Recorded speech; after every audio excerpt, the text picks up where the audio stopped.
Welcome back. చూస్తున్నారుగా pizza ఎలా చేసుకోవాలో చూపిస్తున్నా. ఇక్కడ నేనైతే 3 కప్స్ మైదానే చూపిస్తున్నా. నేను యాక్చువల్గా 4 వేసుకున్నా.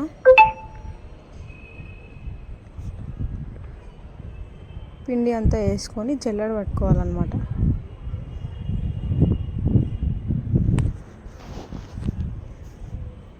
షుగర్, సాల్ట్, పెరుగు, ఈనో వేసుకోండి. నేను ఈనో చూపించడం మర్చిపోయా.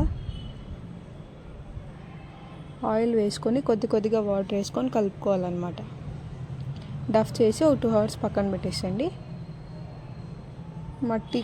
మట్టి రాళ్ళు ఉప్పు కలిపి ఈక్వల్గా అనేసి కుక్కర్లో స్టాండ్ పెట్టేసి పిజ్జా బేస్ ఉంటే ఓకే, లేదు అంటే ఒక ప్లేట్లో ఆయిల్ కానీ బటర్ కానీ వేసుకొని స్ప్రెడ్ చేసుకొని డఫ్ పెట్టి మొత్తం అనుకోవాలన్నమాట. పెద్దగా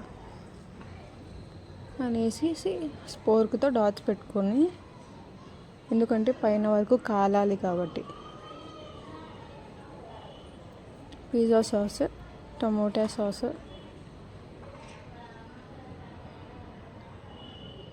వేసుకోవాలి. పిజ్జా సాస్ నేను ఇంట్లో హోమ్మేడ్ ప్రిపేర్ చేశాను, అది నెక్స్ట్ వీడియోలో చూపిస్తా. ఉన్న వెజిటేబుల్స్తో డెకరేట్ చేసుకున్నా. కావాలంటే మీరు పన్నీర్, మష్రూమ్, స్వీట్ కార్న్ వేసుకోవచ్చు. ఇక్కడ చీజ్ ఇంకా మైనీస్ కూడా యాడ్ చేశాను. క్యాప్సికమ్స్, ఆనియన్స్తో డెకరేట్ చేసేసుకొని కుక్కర్లో పెట్టుకున్నా ఒక 20 minutes వరకు. అది ఎంత బాగా వచ్చిందో చూసారా. పైన చిల్లీ ఫ్లేక్స్ అండ్ ఆరిగానోతో స్ప్రింకిల్ చేసుకోవాలి. కట్ చేసుకొని సర్వ్ చేసుకుంటే సరిపోతుంది. వీడియో మీకు నచ్చినట్టయితే like, share, subscribe. Thank you.